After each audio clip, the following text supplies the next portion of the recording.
Meya Elias Lukwago tali mu mbeera nnungi aguge mazima. Ayise okusomozebwa n'okutulugunyizibwa okutagambika aguge mazima. Ekooti eragidde agende Luzira naye negamba nti tutuukirire ab'amakomera tusobole okutuusaayo omufaliso ogw'orthopedic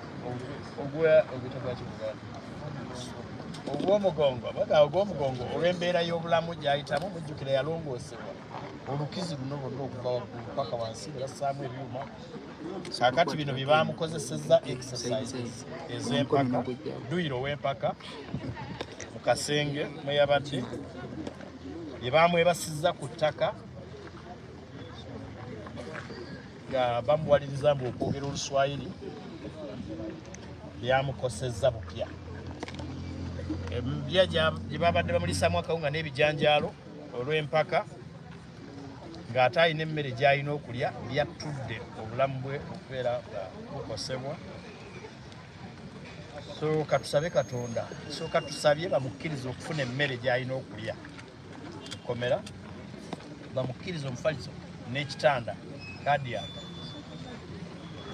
asobole okubeera omulamu okutuusa lwe balimuwozesa. Tusabye bamute bamweyimirira afulume asobole okujjanja okugenda okumaliriza emisango gyawoza naddala ogwa Dr. Kizza Besigye ne Obed Lutale gwe bagamba nti yamanyaako avunaanibwa okumanya mbu ku bantu abaalya mu nsi olukwe n'atawaayo mawulire nti era bino byaliwo wakati w'omwaka gwa 2021 n'omwaka gwa 2026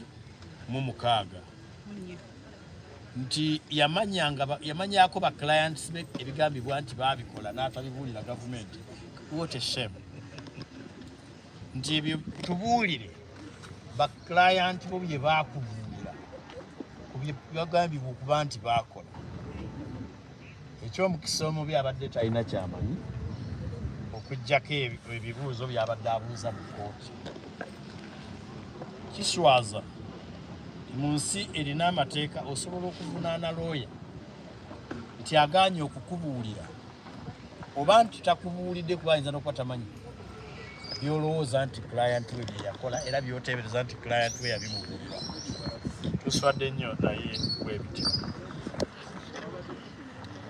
Ekirala akomawo ku lunaku lw'ebbalaza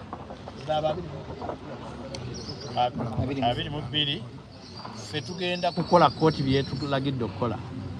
Gavumenti eragiddwa ewandiike esse mu buwandiike okuwoza kwayo mu kuwakanya okweyimirirwa kw'omulongo. Batusavinga empapula ezo ku lunaku lw'okutaano. Ffe tugambye nti ku lw'omukaaga tujja kuddamu kubanga tuteeka ku mutimbagano. N'olwekyo abadde baagala okutulaba ku lw'omukaaga batusonyiwe tebajja tulaba, tujja kubeera ku nsonga eno. Ku bbalaza tukomewo omulamuzi atubuulire wanaaba atuuse n'okusoma bye tumuwadde. Abooluganda mwebale nnyo.